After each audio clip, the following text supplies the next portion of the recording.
Good afternoon. Thank you. Okay. Hey, Paul. Hello. Good afternoon to everyone. Hi, Paul. Hi, Hey, Paul. Paul. Welcome. Hello. Hi. Okay. It got connected. That's good. Yeah. Okay, so it's 7 o'clock, and I warn everyone that you're now being recorded. So I want to say hello, everyone, and a happy welcome to Richmond Torch's second meeting of our 2020-21 club year. We're conducting, as we all know, this club year in a very different mode than in past ones, using virtual online meetings. But we're also continuing the very successful start we had in September with our first virtual meeting. More than 2/3 of our club membership and some 6 to 8 guests, so a total of about 45 people joined in that evening for Mike Kerwin's tour through glass history and artistry. When you consider that as little as 3 months ago, many of us club members had almost no technology savvy, our combined Zooming success should be a source of pride to all of us. IATC is using Richmond Torch as a model for its other clubs. So everybody give yourselves a well-deserved pat on the back. Okay. Okay. I want to give us a few points about how we're going to be conducting this virtual session. It'll be reminders if you were here last month, but it'll be new information if tonight is your first time with us. In a moment, I'm going to be pushing the magic button that will have you silenced, that is on mute, for about the next 40 to 45 minutes. When our speaker, Art Gunlicks, is presenting the program, no one else will be able to talk, and Q&A will be held at the end. Even though you're going to be muted most of tonight, please silence any phones and keep any other electronic devices away from your computer, as they can cause feedback. As I warned you a moment ago, this program is being recorded for later listening and watching. For the program, I suggest, if you haven't already done so, put your screen on the speaker view, where it will show just Art's slides and his face, rather than having it on the gallery view, where lots of faces will show up and might be a distraction. Speaking of Art and his slides, for the benefit of those who phoned into this meeting or who might have trouble dealing on a screen with tables and numbers, we emailed the tables to you on Sunday and again a short while ago, so that you could print them off to follow. For the Q&A, you can ask questions as we go along via the chat function. There's an icon for it in the bottom of the toolbar. There's an icon for it in the middle of the toolbar at the bottom of your screen.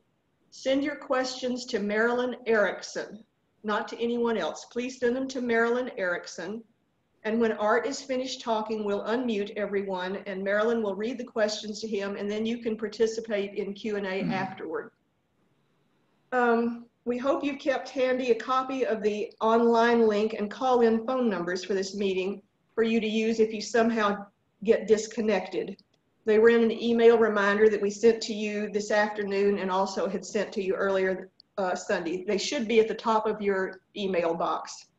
And our troubleshooter, Marilyn Erickson, is standing by to help if you encounter problems linking online or phoning in again. Phone numbers to call her are in that same reminder. Don't try to email her because she's monitoring this, not monitoring her email. If you don't have a copy of those links and phone numbers nearby, now's the time to go grab it. So at this point, I'm going to turn the camera toward Art, and I'm going to introduce him.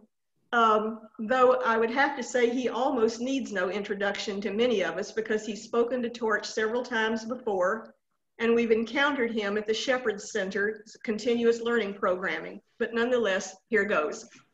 A North Platte, Nebraska native, Art got his BA at the University of Denver in 1958.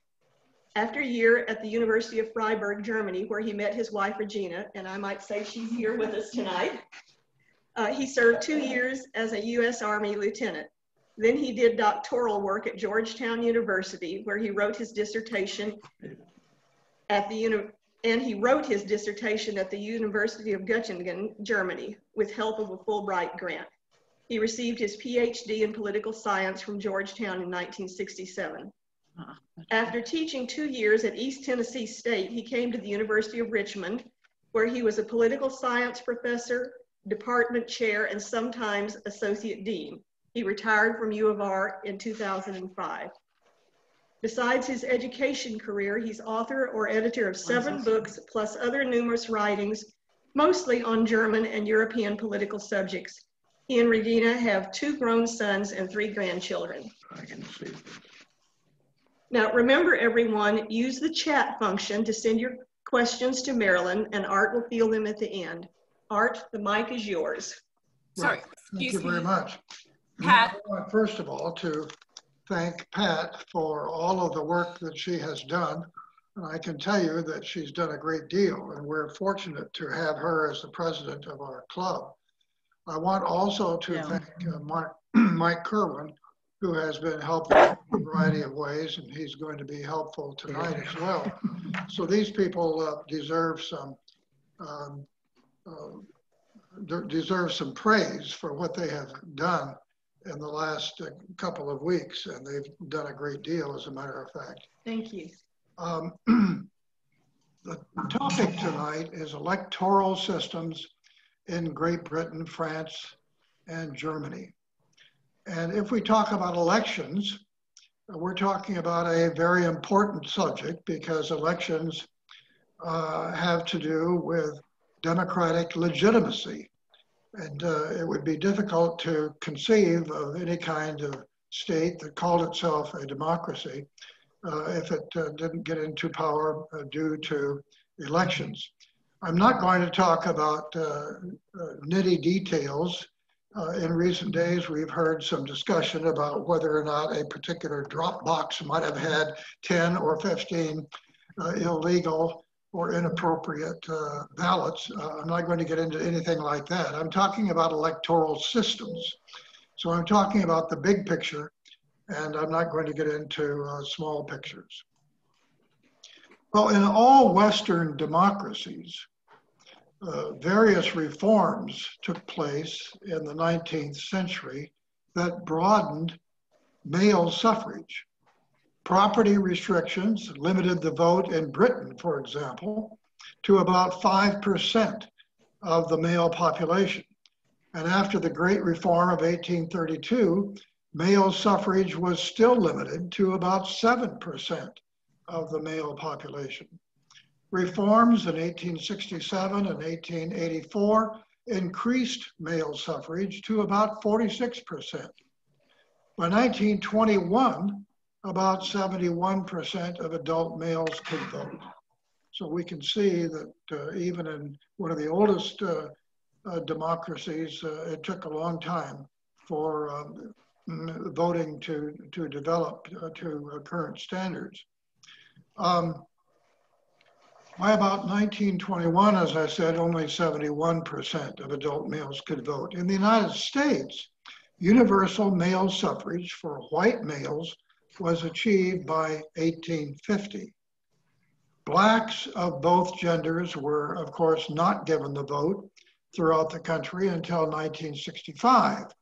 And even then, as we all know, not everybody got the vote at that time because they couldn't get past the registrar. In most democratic countries, women could not vote until after World War I. In the United States, this was in 1920, 100 years ago, and we're celebrating that now.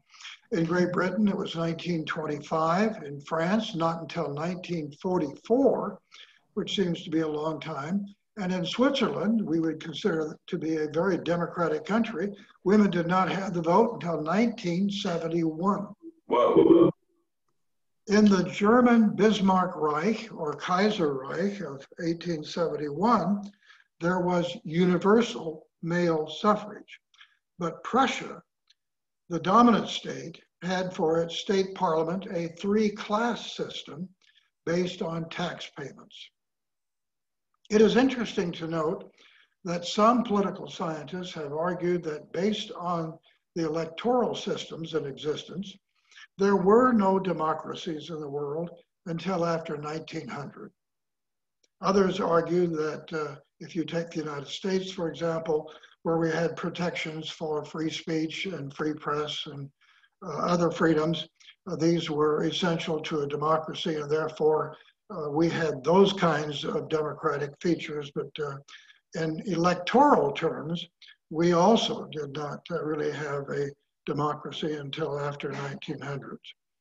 Now, today, many democracies are electoral democracies. And by electoral democracies, we mean that there is an election and there may be numerous elections, and they may be more or less free.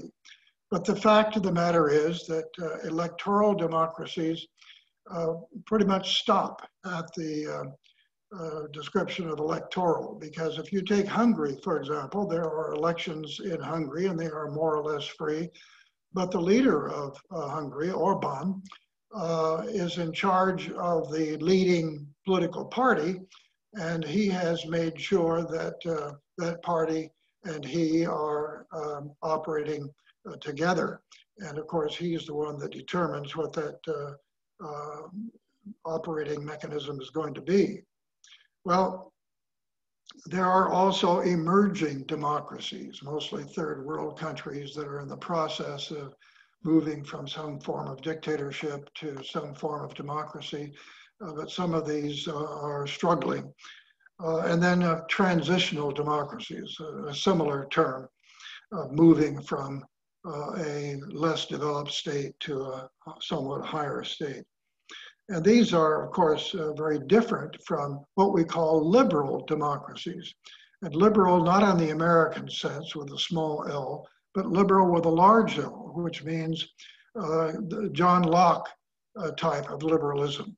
That kind of liberalism became current in Europe with the introduction of, the long-term introduction of free speech and free press and free religion and other freedoms that identified then these liberal democracies, such as the ones that we have today in the United States, Canada, and the European Union.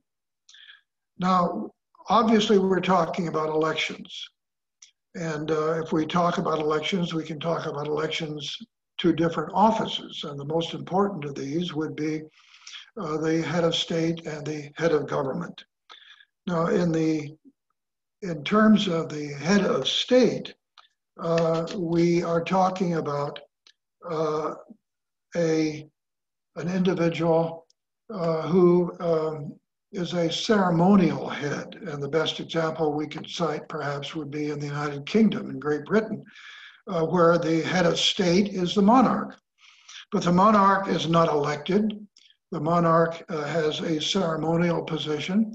There are certain times and circumstances when he or she can exercise a certain degree of power.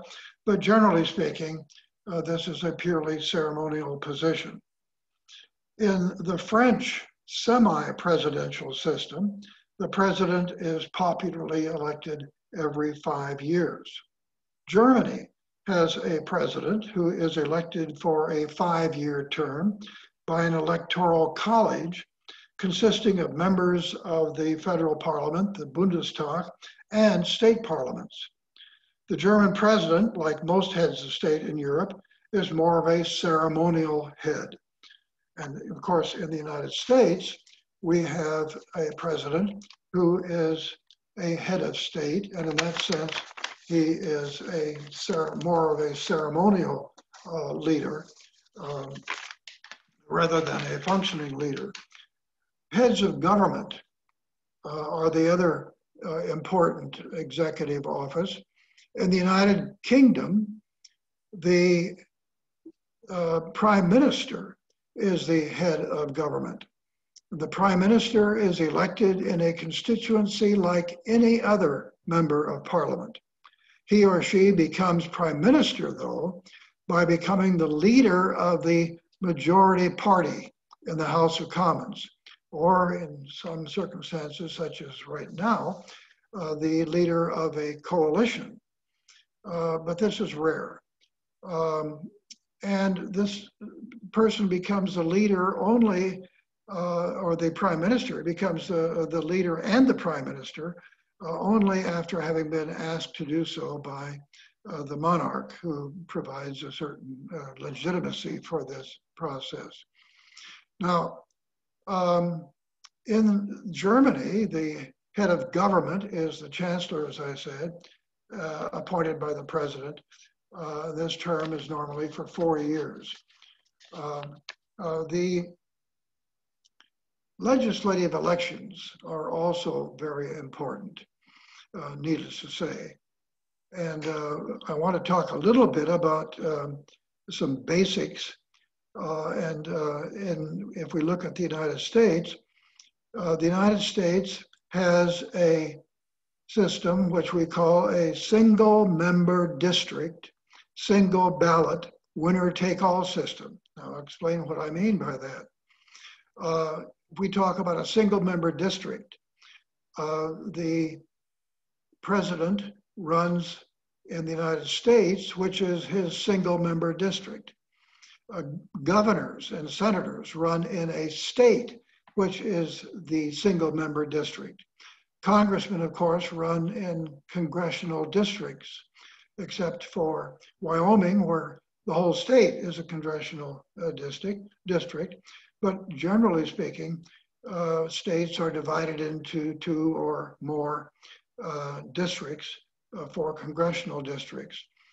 And so that's one distinction in the United States. That isn't true everywhere. Then it's also a single ballot system. We only go to the polls once. We don't have additional ballots, just one time. And then it's a winner take all system. Whoever gets an absolute majority, obviously, wins that district, but you don't have to have an absolute majority. You just have to have the most votes. So it is a system that is a winner take all system. The person that comes in second or the person that comes in third gets nothing. There is no representation. So you might ask, well, how fair is that? Other countries have taken a close look at that, and that's not true of the United States. Generally, we just accept the fact that there's a single winner for a district, and that's it. But in Europe, as we shall see, there's an attempt to provide some kind of representation for everybody in proportion to the votes that that party or individual receives. Now, the United Kingdom, as I said, has a two-party system. But let me say, first of all, that one of the reasons why we have a two-party system in the United States is that a second party or a third party has to have a very large base in order to be able to even compete. And the way you get a large base is by accepting virtually everybody into your party. You don't want to restrict it to people of a certain age or a certain religion or a certain ideology. You need to get, in the United States, you need to get as many people as you possibly can, regardless of who these people are, so that you can get the most votes. And that's not an easy process. And so it would be difficult, it's difficult enough to get a second party going. We've always been able to do that, but of course it's even more difficult to get third and fourth parties, as in Europe, in operation. Well, the United Kingdom has a single member district system for the House of Commons, and the British call it the first past the post system. And there are more than two parties in the United Kingdom, so why is that? If they have a first past the post system, why do they have more than two parties? I just said that two parties were encouraged in the United States because of the electoral system. Well, there are more than two parties because there are certain areas in Great Britain that have where the Liberal Party, the Liberal Democratic Party, a third party, has a strong base. And when I say a strong base, I don't mean a majority, but nevertheless a very sizable percentage of the vote. So these two parties that do get the vote that they require, not without a whole lot of difficulty, are the Conservative Party and the Labor Party. Now, until a few years ago, they got 70 to 80% of the votes in the House of Commons elections. And together they got 85 to 90% of the seats. The most important effect of first past the post is that only one party can get an absolute majority of seats so that it can form a single party government. No party has had an absolute majority of votes since 1945. Indeed, the largest parliamentary majorities of more than 60% of the seats have been won with less than 45% of the vote. Think of the United States. We don't calculate our election victors this way, but if we could, and that is, by that I mean that if you asked what is the percentage of the vote that the 435 members of the House of Representatives receive, in many cases where you have a third or even a fourth party, the winner receives fewer than an absolute majority. It's just the most votes that win. And so that is the case in Great Britain as well. And as I said, the most important effect is that that means that a single party can get an absolute majority of the seats that allow it to form a single party government. And that is rare in the European context because it's only in Great Britain where that can happen, and that's because of the electoral system. On the European continent, as you know, I'm sure, virtually every, I think it's more than just virtually, I think every country has a multi-party system, which is brought about in part by the electoral system. Very few countries have a single member district system alone. They have it maybe in combination with other systems. Well, in 2010, for the first time since 1945, no party won an absolute majority of seats in the House of Commons elections. It was necessary, therefore, to form a rare coalition government with the Conservative Party and the Liberal Democrats as the coalition, and David Cameron as the Prime Minister. Coalitions in Great Britain, generally speaking, are not formed. You have a single party government, as I've already said. But in 2010, it was necessary because of the electoral result. So the Liberal Democrats, for example, received about 24% of the vote and about 9% of the seats. And again, they got more votes than seats because of the electoral system. The Liberal Democrats had preferred a coalition with the Labour Party, with which they are a bit more closely associated, but they lacked the number of seats. That is, those two parties lacked the number of seats, required to form an absolute majority in the House of Commons. Now, there's a lot of criticism of first past the post in the United Kingdom. The system is very unfair to the Liberal Democrats, for example, because their voters are not as concentrated in the various constituencies. So victory by plurality is usually required for a win. On the other hand, the electoral system in Britain is easy to understand, and it probably promotes a somewhat closer contact between the members of Parliament and the voters. Above all, it makes it possible for one party to gain an absolute majority in the House of Commons and then to form a single party government. The United Kingdom stands almost alone in Europe as a country where voters can hold one party accountable. In a 2011 referendum, there was a question about changing the voting system in Great Britain, but that referendum failed.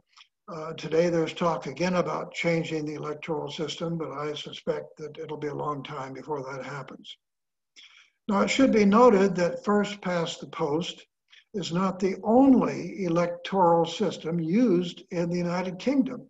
The United Kingdom, as a matter of fact, stands as an example of a country where various electoral systems are used. And most of us may not be aware of that, but Scotland and Wales use a system that is similar to Germany's, and I'll be talking about that in a moment. They use a single transferable vote in Northern Ireland, and proportional representation is used in European Union elections. Proportional representation, I'll talk about in a moment. What it means basically is that the political parties get represented based on the percentage of the vote that they receive. So that's a very, very different system from what we have in the United States, for example. Well, what about France? We turn to France and we see that France also has single member districts. However, it differs from Great Britain and the United States because it has a two-ballot majority plurality system. For elections to the National Assembly, there are generally two ballots on two successive Sundays. On the first Sunday, any party candidate with an absolute majority in the district wins the seat. This occurs in only about 10% of the districts. Thus, a second round is held the following Sunday with only party candidates with 12.5% of the vote in the first round participating in the second round. In the second round, the candidate with a plurality wins. So you don't have to have an absolute majority, you just have to have the most votes. And there may be, and you would have the most votes if you had more than two political parties. Now, because the second round— Art, excuse me, and excuse everyone. I believe something is malfunctioning because there should be slides that we're seeing, and I'm not seeing them here, and I've had text messages from several other people that they're not seeing them. Mike, did I fail to do something I should have before I turned the mic over to Art? We lost Mike.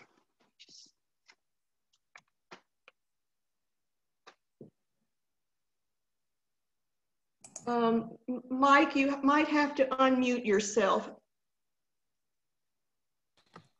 Okay, I'm saying you may have to use the spotlight function because I'm sharing the screen and that's all I'm seeing is the slides. There he is down here. Let's see. We got this in the way. Go to the participants list and then click on the more up by my name and it should say spotlight. By your name. Okay, yes. Just a moment. Everyone, I'm very sorry.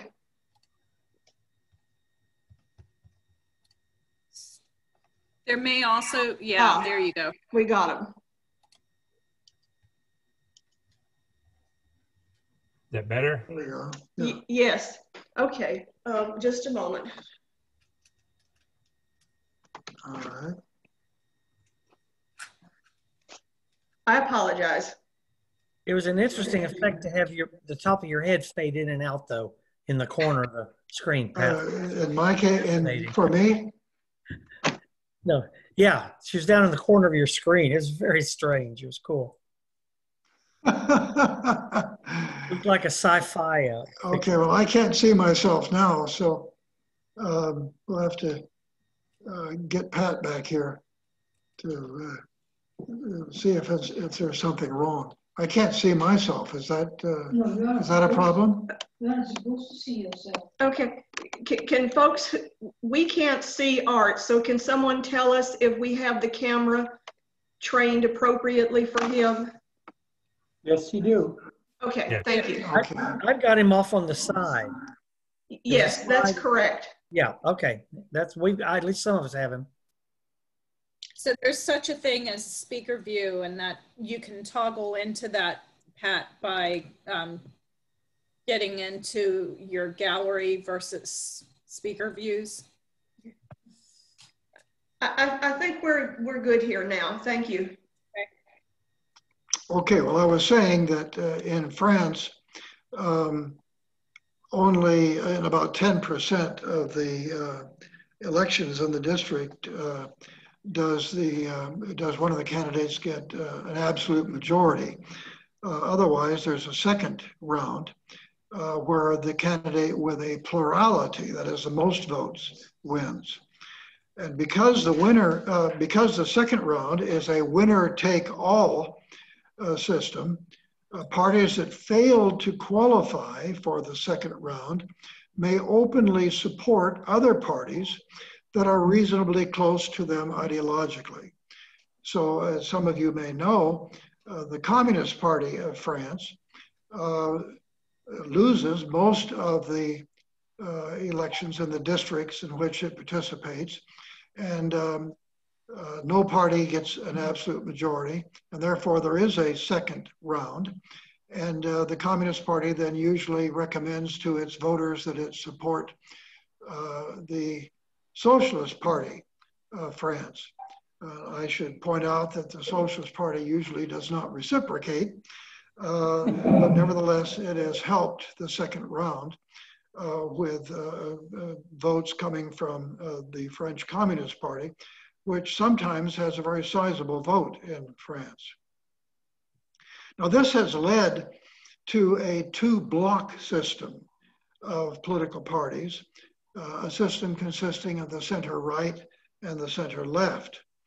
But in the last elections in France, in the last presidential and legislative elections in 2017, the parties were shaken up. And that means that Emmanuel Macron won the presidency with a movement rather than a party, his own movement that he created in order to win a majority in the National Assembly and become the president of France. So the situation in France at the moment is unusual, and it'll be interesting to see what happens next year when France has elections again, whether they go back to the old party system, which, as I said, has collapsed, or whether they continue with the Macron system. Well, elections are held every 5 years in France, but the president, that would be Macron right now, can dissolve the National Assembly and call for new elections. However, I have to say that as in the case of Britain, with calling for new elections, you have to be careful because that can backfire. In both Britain and in France, new elections have been called, and the result was something quite different from what was expected. Now, like the United States, with its provisions for presidential elections, a somewhat different system is used for the French president. The dates of the elections for the president and the National Assembly are in the same year, but not on the same day as in the United States. There are 2 rounds of presidential voting. On the first Sunday, voters cast ballots for a number of candidates. This number can vary, and it can be as high as 20 candidates running in the first round. Well, only the candidate with an absolute majority of the vote wins in that first round. And needless to say, this has never happened in the Fifth Republic that was founded by Charles de Gaulle in 1959. All presidents since then have been elected in the second round, in which only the top 2 candidates compete. Normally, these are from the 2 major blocks of center-right and center-left parties. But the party system in France has collapsed, as I indicated before, and parties or movements on the far right and far left are challenging the system today. Macron won the presidency with a new movement and not with a traditional political party. The French second chamber, the Senate, is not elected by popular vote. 1/3 of the Senate is elected every 3 years by a kind of electoral college. And let's see, where am I here? And some members of the National Assembly, they join together. It functions mostly as an amending body. Now let's turn to elections in Germany.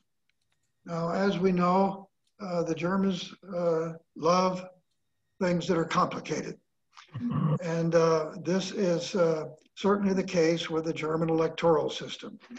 I think you'll have a good time when I try to explain, probably without success, how the German system works. And I'm not going to go into gory detail because that would take the rest of the night, and I'm not sure I would be successful in the process. Nevertheless, Germany, like most continental European countries, votes on Sundays. That's the easy part. It has experimented during the last 100 years with 3 basic kinds of electoral systems. First of all, you had single-member districts in the Bismarck or Kaiserreich from 1871 to 1918, as in the United States or in Great Britain. Then you had single-member districts that existed in the Weimar Republic. You had proportional representation that was introduced in the Weimar Republic in 1919 to 1933. And then, of course, after 1933, you have, of course, the Hitler dictatorship. But you have then a mixed system of first past the post, that is single-member districts, and proportional representation in the current German Federal Republic that came into existence in 1949. And as I indicated before, Scotland and Wales have adopted versions of the German system. Now, I mentioned the fact that proportional representation played a role in Germany. Proportional representation means, quite simply, that the percentage of the vote equals the percentage of the seats. But it is, of course, not so simple in practice. There must be multi-member districts which can vary in size of population. In Germany, these districts are the 16 states, or Länder as they call them. The number of seats varies from 6 in the city-state of Bremen to 130 in the largest German state, that is in terms of population, and that's North Rhine-Westphalia. But the total votes in all 16 states, that is the national vote, determines the number of seats in the federal parliament, the Bundestag, and that total is 598. This means that a party with 1% of the vote should receive 6 seats. But in order to prevent a fragmentation of the parliament into many small parties, as in the Weimar Republic, most countries with proportional representation have a minimum percentage requirement for obtaining seats. In Germany, this is 5%. Votes that are cast for parties that fail to gain 5% are placed in the pool of votes given to the parties that do qualify with 5% or more. Those parties that win 5% or more benefit somewhat from the percentages won by parties that fall under 5%. So the seats are not dismissed, they're given to parties that qualify because of the 5% rule. Seats are not merely distributed in a proportional representation system by ascertaining the percentage each party wins. Instead, there are numerous mathematical formulae used to determine the exact number of seats a party should receive. Several of these formulae have been used in Germany over the years. Each one has been designed to produce the number of seats that are fair, both to the largest and the smallest parties, based on their proportion of the vote. Voters vote for parties rather than candidates in a proportional representation system. In most cases, parties select the candidates and place them on a list, with their top candidates higher on the list. In Germany, each state party provides a list with the candidates selected in the order they will be chosen if the party receives sufficient votes. The Germans also wanted to have a close relationship between voters and members of the Bundestag, or federal parliament, that would be promoted by a single member district system. Therefore, the 598 seats in the federal parliament are divided so that one half are filled by candidates on the list made up in the various states, and the other half by candidates that run in the winner-take-all single-member districts. We probably should go down to, can we go down to the tables? Yeah. Which table do you, yeah. Well, for example, well, right here, let's start here. These are the parties in Germany, and we start with the CDU, and that is the Christian Democratic Union. And the CDU is the party of Angela Merkel. And the CDU has a sister party in Bavaria called the Christian Social Union, the CSU. And as you can see, in 2017, if you combine the two parties, the CDU and the CSU, they received 33% of the vote. And so that's where I get that figure of 33%. Now then you have the Social Democratic Party, the SPD, the Social Democratic Party of Germany. And in German, it's the Social and the Party and the Democrat come in that order. But the Social Democratic Party of Germany is the way we would translate that. And they came in second, if you will. You might say, well, it looks as though they came in third. Well, I combined the CDU and the CSU to the 33%. So the SPD got 20.5% of the vote, and they came in, if you will, second. Well, then the third party was the Alternative for Germany, and it sort of came out of the woodwork in 2017. As you can see, they did participate in 2013 for the first time when they got less than 5% of the vote, and therefore did not join the members of the Bundestag, or the parliament. But in 2017, they did better than expected. You might ask why, and one of the reasons, there were two basic reasons, I would say. One was immigration. Immigration has become a very big issue in all of the democratic countries of Europe, as it has in this country for that matter. But in European countries, it has a greater impact on the formation of new parties that are in opposition to the immigrants that are coming in, and also to anti-EU sentiments. And the reason for that is because the EU, of course, is in favor of all kinds of cooperation in Europe among countries. And these new right-wing parties in Europe tend to be nationalistic parties. And nationalism is not something that goes along well with European democracies. So in any case, we have the party that came in third, the Alternative for Germany. And you might say, well, 12.6% still isn't that much. They didn't get that many votes. Well, it was enough to prevent the formation of certain coalitions that otherwise would have been presented. And it also, what happened was that it forced a 6-member coalition in Germany. And 6 parties is too many, frankly, but that's what we have in Germany today. So we have the CDU, CSU, as one party.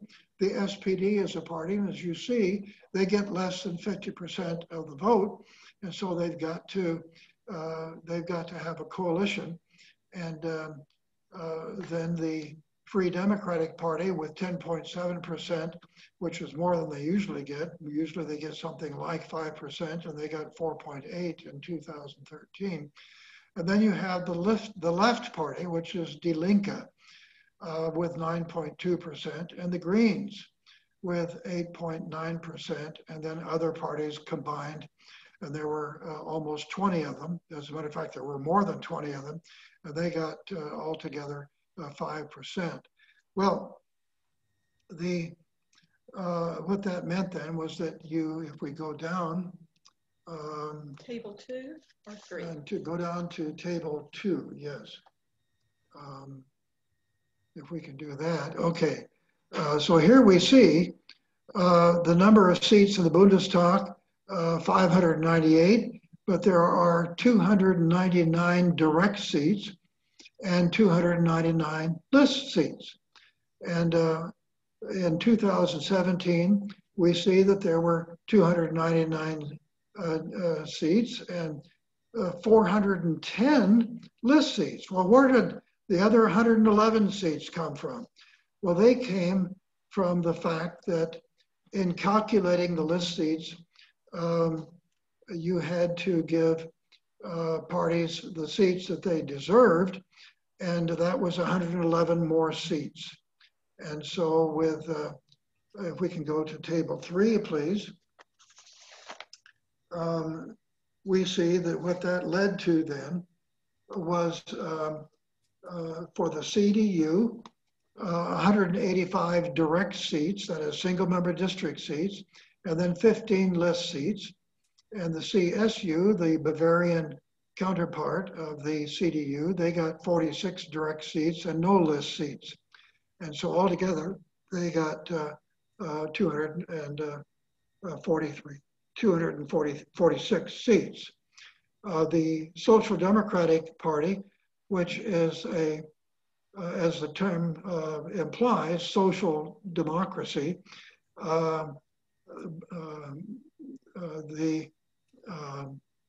some American politicians, such as Bernie, remember him, to call themselves social democrats.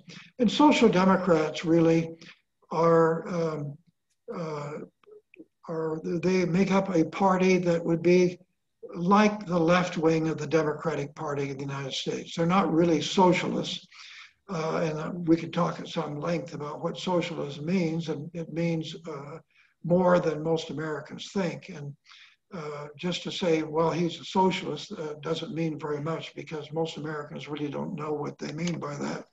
But in any case, the Social Democrats are socialists in the sense that they believe in large government. They believe in lots of social activities, but they are democratic. They believe in free elections. They believe in all the freedoms that we associate with democracy, with liberal democracy, but they believe in a lot of social programs.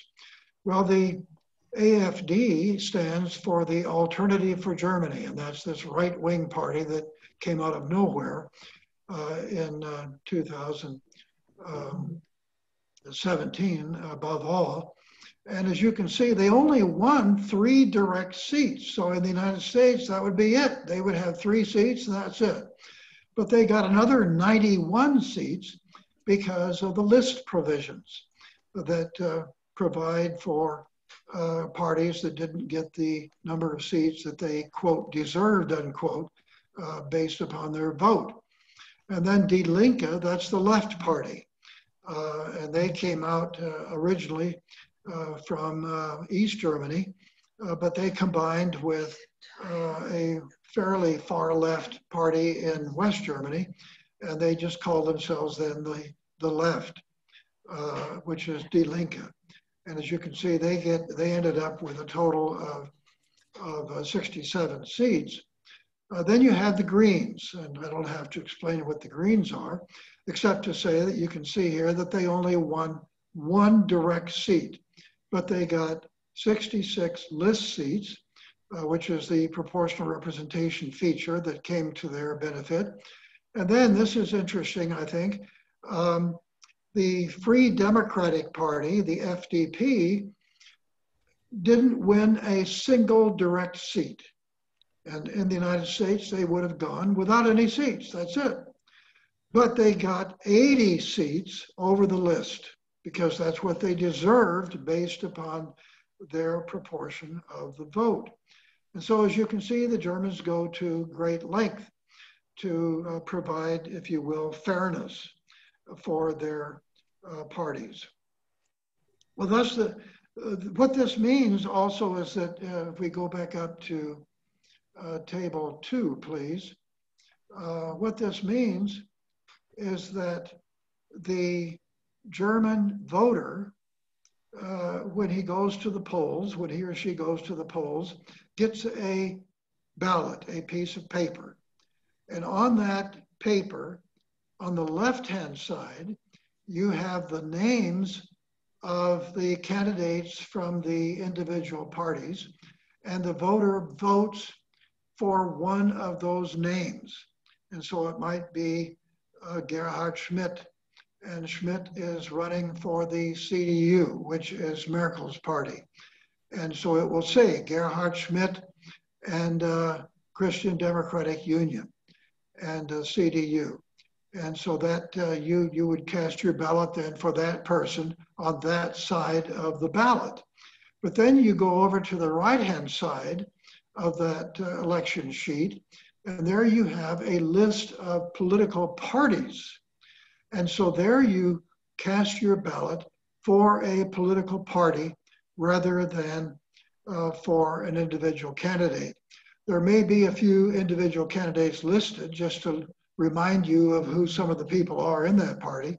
And so, for example, it might be that you would be in the district in which Angela Merkel is mentioned together with the CDU, so that people would be reminded that the CDU is the party of Merkel. But the German voter has those 2 votes, and that makes it interesting in comparison to other political systems, especially the United States or Great Britain. And so you end up then with this distribution of seats, which is very different from what you might expect otherwise. Well, you can see from the table that there are more than 299 list seats, and thus more than 598 overall seats. The single member district seats, let's see, where did the other 111 seats come from to bring the number of votes to, the number of seats, I should say, to 709? Well, as I said, these are the 111 seats that are surplus seats that result when a party wins more seats than it deserves based on its proportion of the vote. Table 2 below shows the number of seats in the federal parliament that are won by single member district and proportional representation. And it shows above all the effect of the procedures regarding the counting of the second vote on the total vote.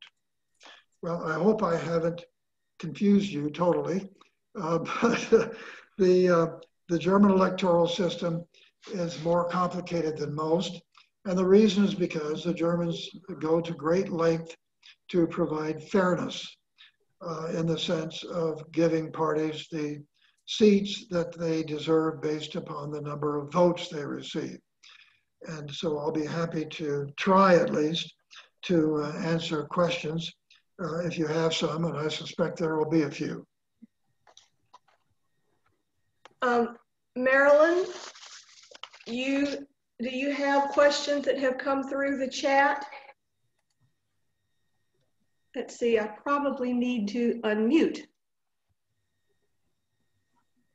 Yeah, you can unmute yourselves now.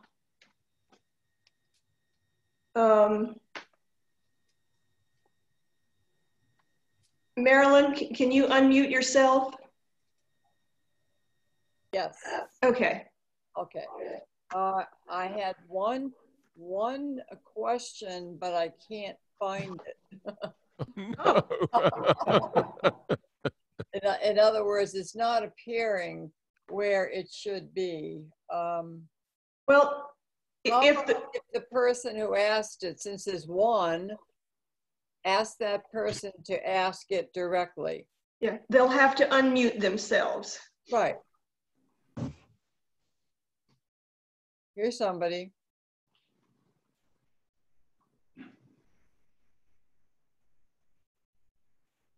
Can't see who it is. Did you just unmute everyone? I'm trying. Yeah, unmute everyone. Well, if the person who made it can raise their hand or something, we'll find out and we can get to them. Okay, I think I just unmuted everybody. Okay. No, doesn't look like it. I think they individually muted. On my screen, it shows like I don't see any little mute icons. So, right. Oh. Mine says I'm unmuted. Okay, then whoever has questions ought to be able to ask them at this point. Okay. Ask them to raise their hand because Mike can see them. Okay.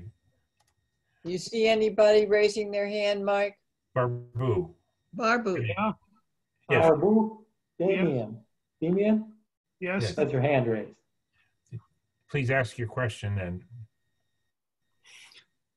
What is actually, in your opinion, the best system? Yeah. My opinion of what, I'm sorry? The best system. The best. The best system. Right. Well, it depends on what you want. If you want a very simple system that is very easy to understand, then I think you would take the American or British single-member district system. But if you want a system that provides for more fairness, then I mean, even the French system with 2 ballots provides more fairness. And then, of course, the German system, which has gone to great lengths, provides for a great deal more fairness. The price you pay for that is a far more complicated system. And some of you may have asked yourselves during the presentation whether the German voters understand this system. I hope so. The answer is, well, about 1/3 claim they do not understand the system. So, I mean, that is a serious disadvantage if people do not understand the system they work with. Now, that doesn't mean, when I say understand the system, that doesn't mean they don't understand anything, but certainly there may be features that they would not understand. I'm sure they don't understand how the calculations are made, because I didn't even talk about those tonight. They are complicated, but I suspect that 1/3 are people that they know that they have 2 ballots, they know they have 2 votes, and the one on the left is for the individual parliamentarian, and the one on the right is for the party. They know that. But if you go too far, then they're going to get confused. At least, as I said, according to opinion polls, about 1/3 do. One more question, please. What is the degree of participation in Germany, for example? I was going to ask that. What is the electoral participation? Yes. It's much higher than here. Our participation, you have to make a distinction between registered voters and qualified voters. You can take people that are 18 years of age and older. They are eligible voters. But if they're not registered, they're usually not included in our statistics. So you have to be very careful when you make comparisons, because the comparisons usually are between the registered voter participation in the United States and the voter participation in Germany. In Germany, registration is automatic. And so there's no such thing as saying, well, we have to look at the registered voters and see how they do in comparison to people that didn't vote. Everybody is registered automatically. And so the statistics are different. And I always get a little bit upset when I read that in the United States, there was a participation rate of, let's say, 2/3.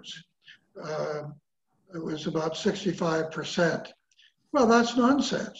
That's only of the people that are registered to vote.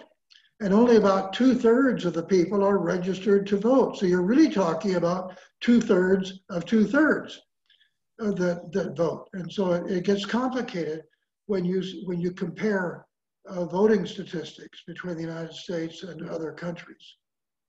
Art, I have Britain, in Britain, registration is very easy. It's not automatic as it is in Germany and some other European countries, but it's very simple to do. In the United States, we make it difficult to register. And of course, that has a history. It has a history that involves race relations. It has a history of registrars that have too much power that can decide on their own whether to accept the forms that have been filled out by somebody. We have a long history of that in this country, and that's not true in Europe. There hasn't been an attempt to deny people registration in Europe. Art? I had a question. Hear me, Art? Yes. Okay, Art, here's a question that came through the chat. Do you have an opinion on whether the Electoral College should be abandoned in favor of another system for election of a U.S. president? Well, I do have an opinion, yes. And it's an opinion shared by a lot of people, but not by everybody, obviously. I'm of the opinion that the Electoral College is something we ought to eliminate. We ought to have a system in which the number of voters determine elections and not other factors. For example, we have, and this is not a criticism, it's just a statement of a fact, we have a president right now who is serving, and he got 3 million fewer votes than his opponent. Well, it seems to me that the person with the most votes ought to win. That would be the fairest system. And of course, those votes were primarily in certain states, but that would be difficult to do because in our federal system, it was agreed at the beginning that every state, regardless of its population, would get 2 senators. And those 2 senators, that number 2 counts in the Electoral College. And so what it means is that a state like Nebraska, where I'm from, which doesn't have very many people, gets an Electoral College vote of 2 that count the 2 senators, and then it has 3 representatives, so it gets 5 votes altogether. But it gets, regardless of its population, California gets 2 votes for the Electoral College. Nebraska gets 2 votes. Wyoming, with only 1 congressman, gets 2 votes because it has 2 senators. And so one could raise questions about, well, how fair is that? That has nothing to do with population. And of course, it has something to do with the federal system. It has something to do with the founding fathers and compromises that they made when they wrote the Constitution, et cetera. But the fact remains that one can raise serious questions about how fair parts of the American electoral system are. Marilyn, this is Pat. I have a question, if I may. Okay, Walter had his hand up. Oh, sorry. We'll put Walter next. Do you want Walter to go first? Sure. Okay. And Michael's had his hand up a while. Well, thank you. It's always struck me that the American system has got to be by far one of the most complicated systems. How is it that here in Virginia, for example, we've had control by the Republican Party when the number of Democratic voters for General Assembly men and senators has exceeded that for Republicans for many, many years? And how do we have it that our federal representatives, mine is Scott, has a district from, or did have a district, which has now been changed from Norfolk to Richmond. I mean, between the gerrymandering and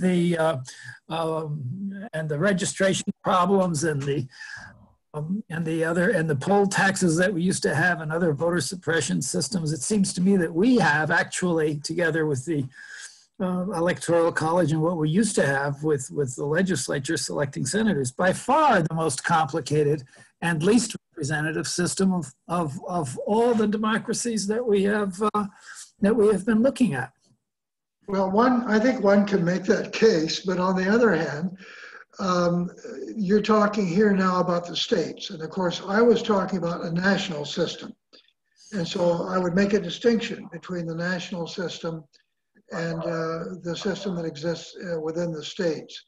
And you can talk about gerrymandering within the states. You can talk about other factors, but that's another topic, really, when you talk about the American states and their individual electoral systems, because they differ. What you have in Maine is different from what you have in Virginia. And Maine and Nebraska, for example, count their votes for the Electoral College somewhat differently. And so there are differences in the United States by state. But that you're asking there to get involved in even more complicated, far more complicated presentation. I'm trying to talk about the big picture and not about the complicated, smaller aspects of that picture, particularly at the state level. Art, I'm sorry, Michael Stone. I know this year we're going to have some real complications about how long it'll take to get the voting done because of the great increase in mail-in ballots and drive-in ballots and all the efforts to repress those in many places. But how complicated, I know it sounds complicated for the voting in these other countries, particularly Germany. How long does it take them to do all those peculiar calculations about you voted for the person, but you also voted another vote for parties? How long does it take them to get results? Well, it's done very quickly, and I can't answer that question because I don't know exactly.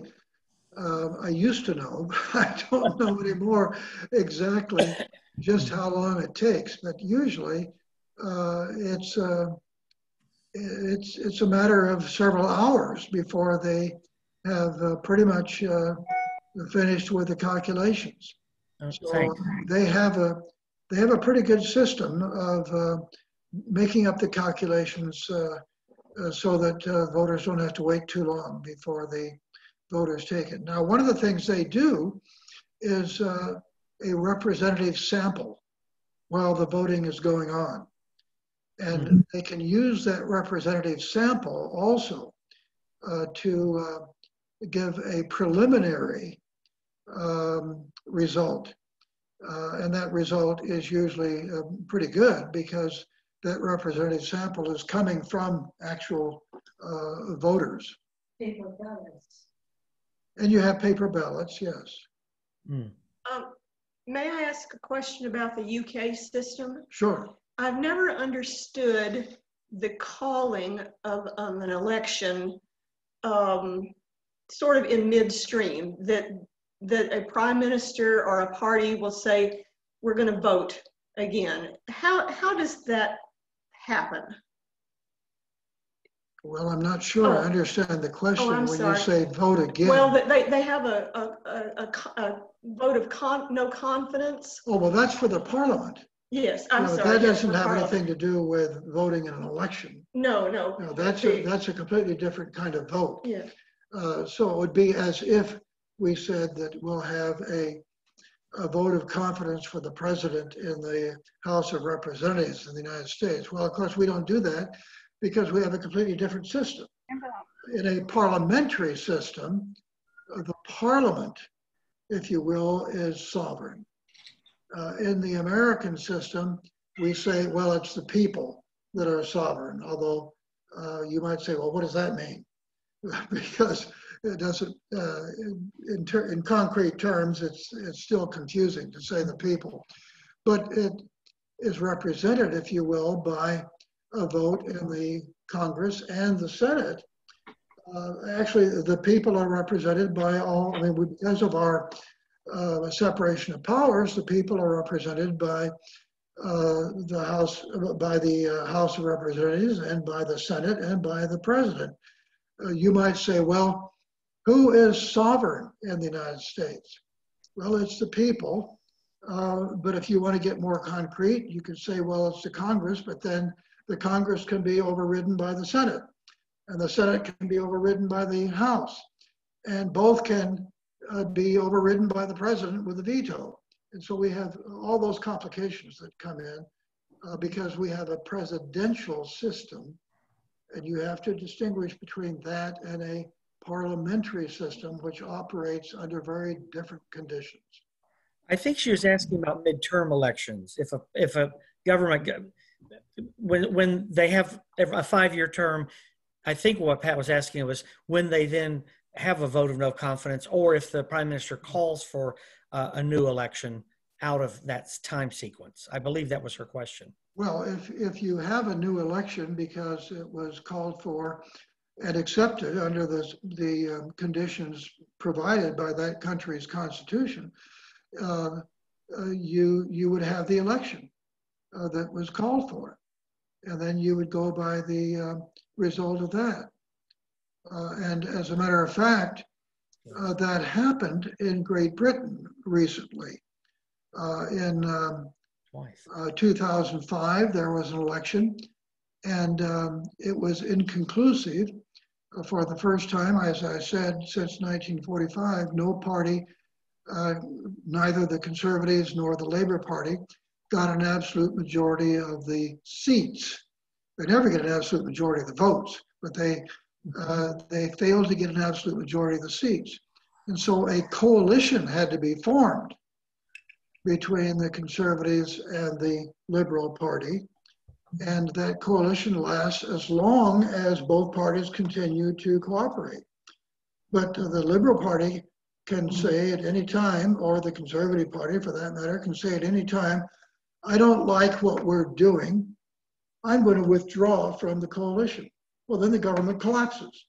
And then you have to call for new elections. All right, that was Okay. what I was trying to understand. Now, at the same time, the Prime Minister, for a variety of reasons, can ask the Queen to call, or the King or Queen, to call for call for new elections, and that happens as well.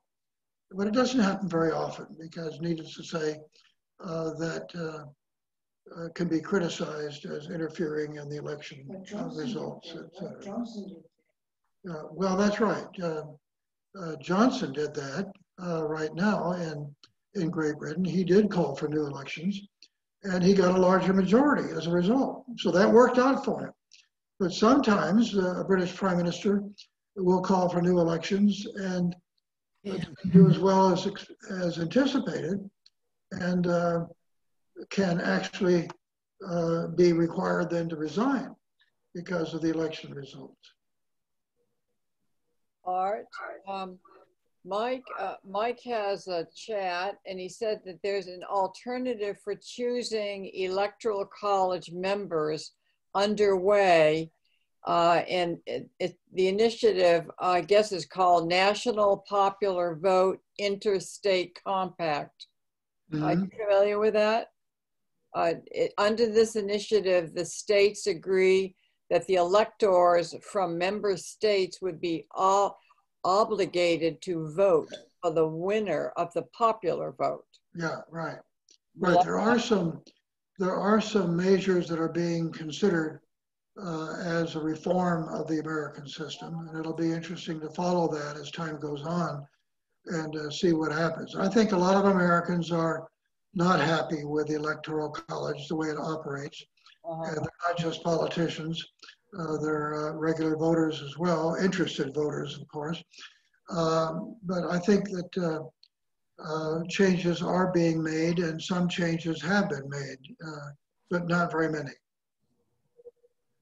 There are some states that are agreeing that the number of people that vote and make up a majority will determine where the votes of that state go. Okay. But it has to go state by state though, right? Well, at the moment, yeah, but there are some compacts that are being made with different states joining up together to form a kind of coalition, if you will. That is happening. Okay, good. That's good news. Any other questions? Any hands? Yes. Oh, who? Same. Aye, speak. Some years ago, I sent a letter to the editor of the Richmond paper that said, if the Electoral College is eliminated, I am going to run for president on a single platform. I will do whatever the voters of 5 states desire. And I will enslave all of the members of the other states to pay for whatever they desired. Okay. Well, how do you know what the voters of these states wanted?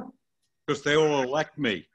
Well, but if you have such a wishy-washy, whatever they want. If you have such a wishy, I will enslave all the rest of the country. Yeah. But if you have such a wishy-washy program as the one you just announced, then you're not going to know what they want. And that's the reason Rhode Island refused to send delegates to the Constitutional Convention. Mm-hmm. And that's one of the reasons the Constitutional Convention was not successful initially in passing the Constitution of the United States. They had to add the 10 amendments to get the smaller states to join. That's right, yeah. The problem with democracy is it has to be better than 2 wolves and a lamb deciding what to have for lunch. Yeah, okay.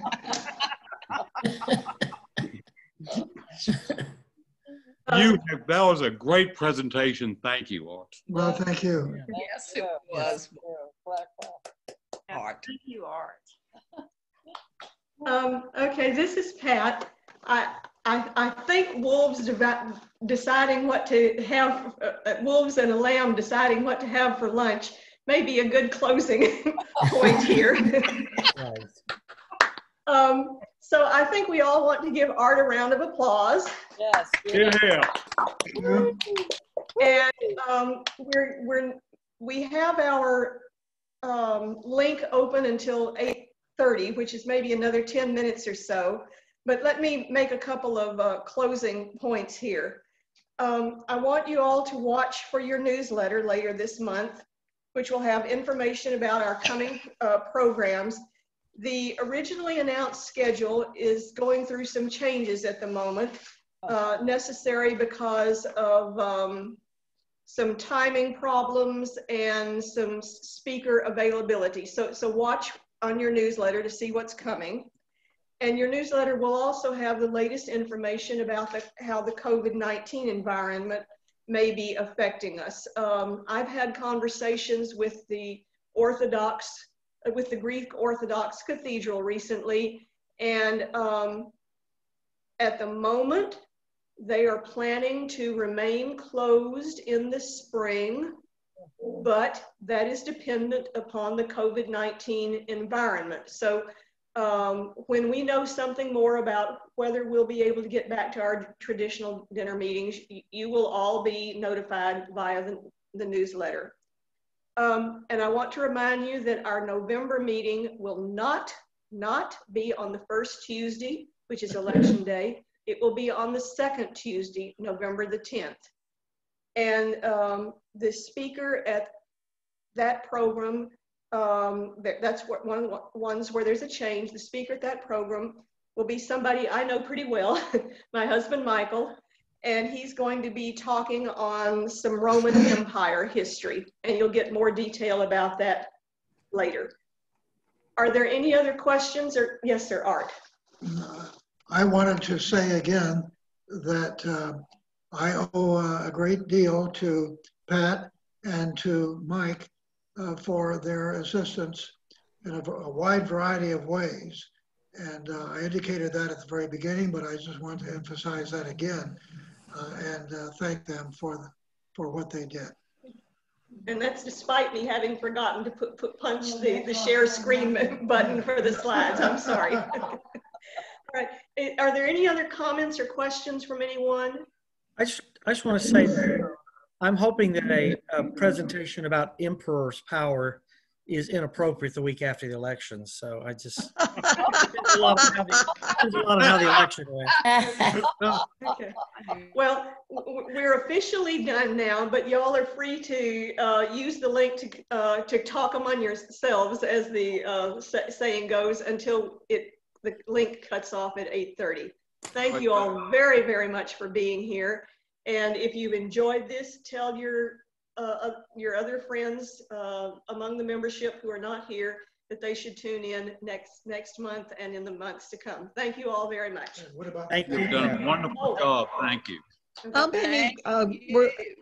many were in our group tonight? I took the number as 27 plus all the guests, and I think there were about 6 guests. Good. Good.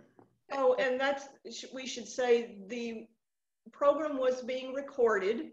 Yes. So in a couple of days, that link will be available to anybody who wants it. And the link under Zoom rules is available for 30 days via Zoom.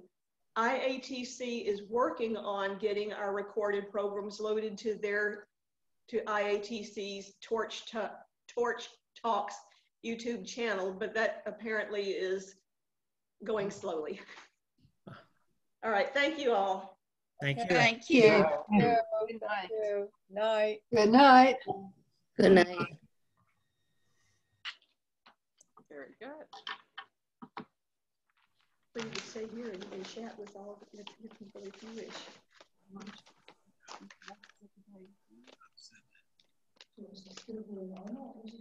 Yeah, no, it'll stay on for about 10 more minutes. At 8:30 it cuts off. Okay.